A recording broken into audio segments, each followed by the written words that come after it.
ici sous l'Arc de Triomphe avait un lien avec la vie même de la nation. 100 ans après l'acte fondateur, l'association de la flamme sous l'Arc de Triomphe, flamme de la nation, a souhaité marquer d'une solennité particulière l'anniversaire du premier allumage. Grâce à de généreux soutiens, elle vous propose une évocation unique sur le sens de cette flamme.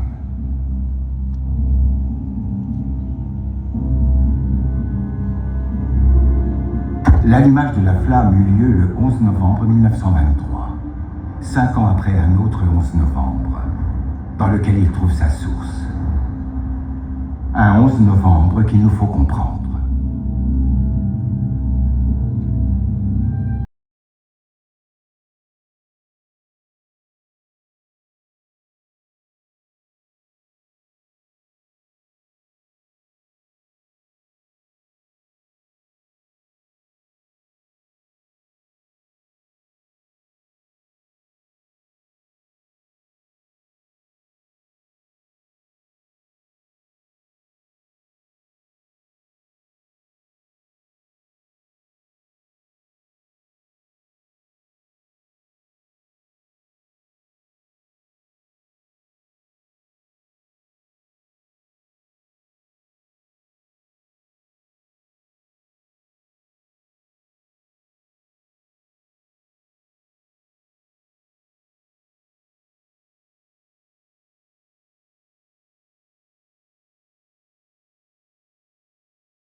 À 4 ans, le début de cette guerre, qui allait fermer, avec une brutalité inattendue, de joyeuses décennies.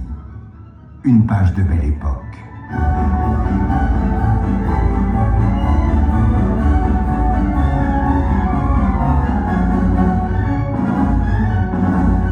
Un monde qui s'affichait chamarré de 1000 couleurs dans les expositions universelles.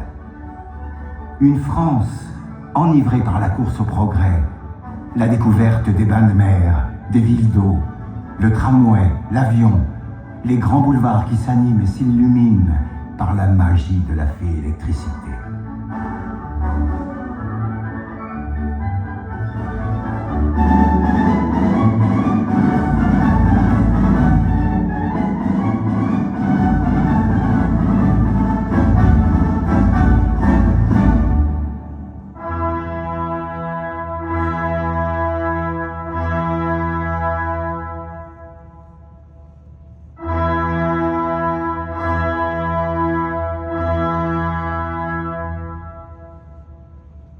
L'embrasement prit d'abord au cœur d'un foyer ardent.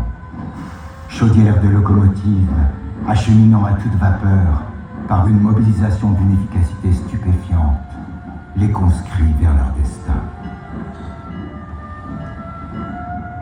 Dans le cœur des mobilisés, rarement les flammes légères d'un fol enthousiasme inconscient, mais l'humble flamme bleue et froide de la résolution, et d'un sens du devoir enseigné et cultivé, forgeant d'acier une vertu indispensable, le courage.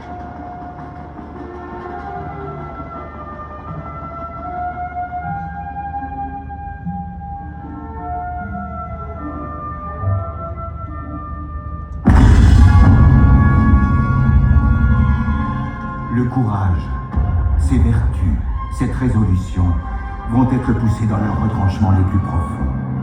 Sur les eaux, sous les mers, sur terre et dans les cieux, une guerre fascinante, terrible, meurtrière et sauvage, obligeant l'homme à surmonter traumatismes inédits et hideuses blessures. Une guerre au visage apocalyptique, où les hommes, placés sur une enclume de feu, de soufre et de fumée, où les femmes, attelées à tous les travaux, paraissent pièces d'engrenage d'une science industrielle déchaînée. Un nouvel enfer de Dante, pour une guerre mondiale dont les plus rudes combats auront pour théâtre la douce terre de France.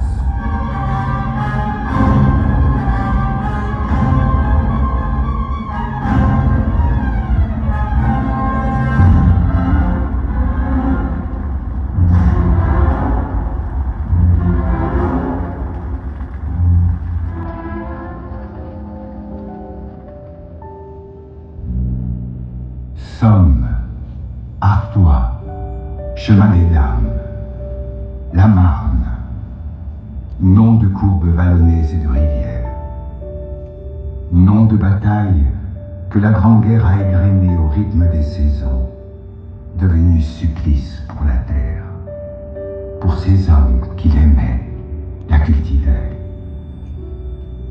4 saisons, autant de furie pour 4 années de guerre.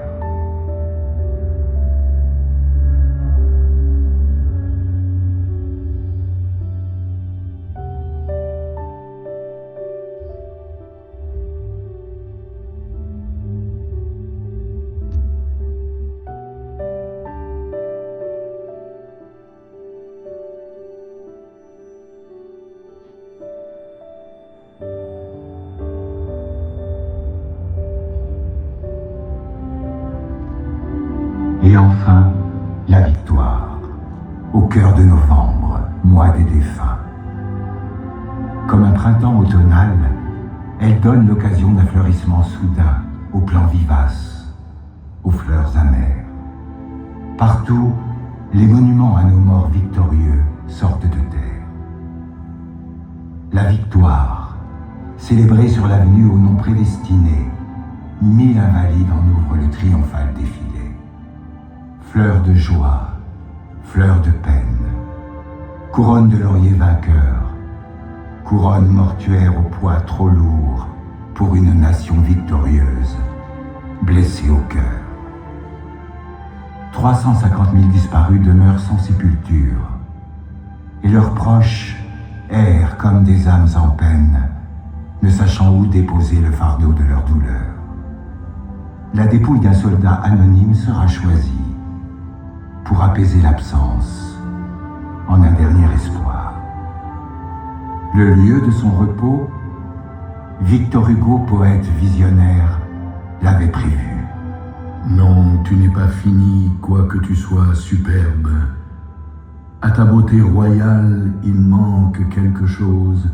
Les siècles vont venir pour ton apothéose, qui te l'apporteront. L'Arc de Triomphe.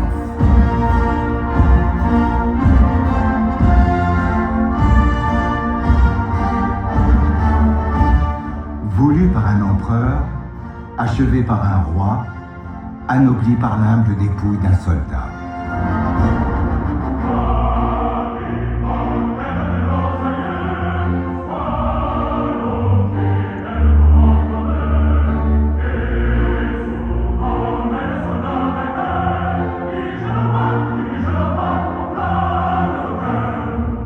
Ce combattant anonyme, symbole d'un peuple, premier artisan de la victoire, son dernier sommeil, protégé des intempéries, sera veillé par le monument célébrant les victoires d'une armée mythique aux ordres du génie militaire incarné.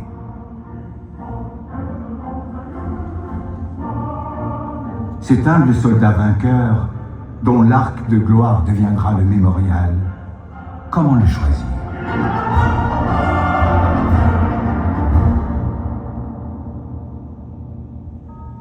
Le 10 novembre 1920, dans la citadelle de Verdun, le choix se fit. Une crypte, des tentures de deuil, un ministre de la guerre frappé dans sa chair par le conflit et 8 cercueils.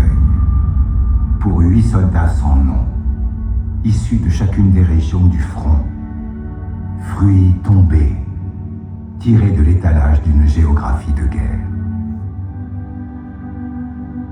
Pour le choix, un soldat, Auguste Tin, un bouquet d'œillets rouges et blancs qu'il pose sur le cercueil de l'élu.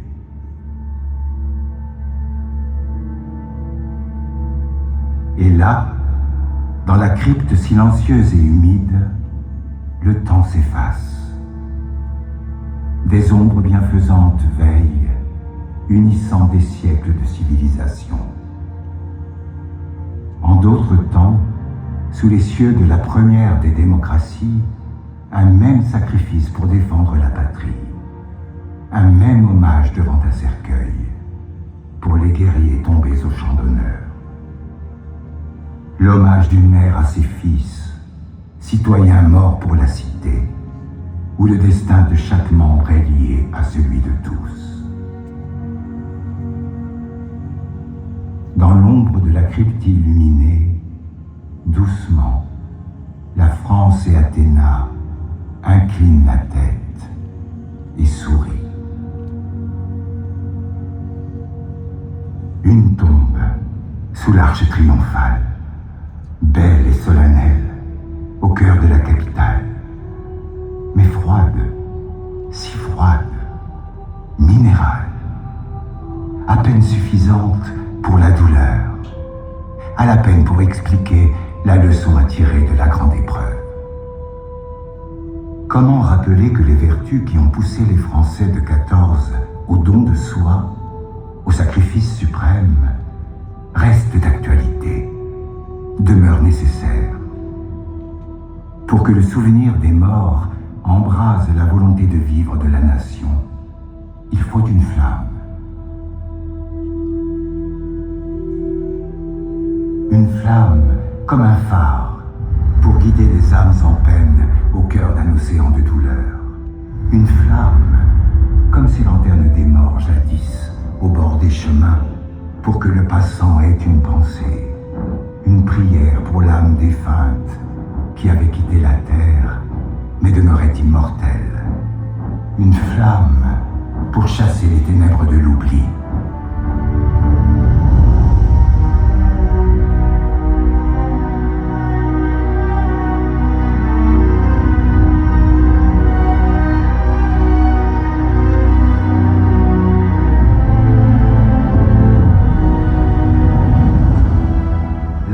Sous l'arc de triomphe fut allumé. Le dernier poilu s'en est allé.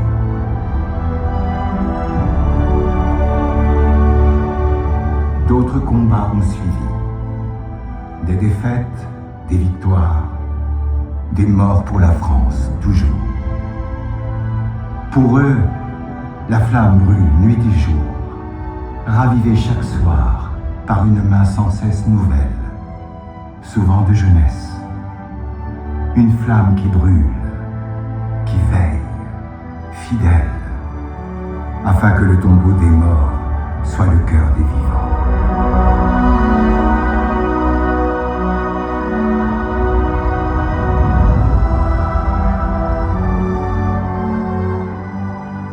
Ami, si ton cœur s'est refroidi pour se donner et servir, alors viens raviver la flamme. Peut-être les morts sans sépulture, qui viennent se chauffer la nuit à ce feu de bivouac, te chuchoteront-ils à l'oreille les raisons de leur mort. Ainsi saisiras-tu la grandeur de leur vie.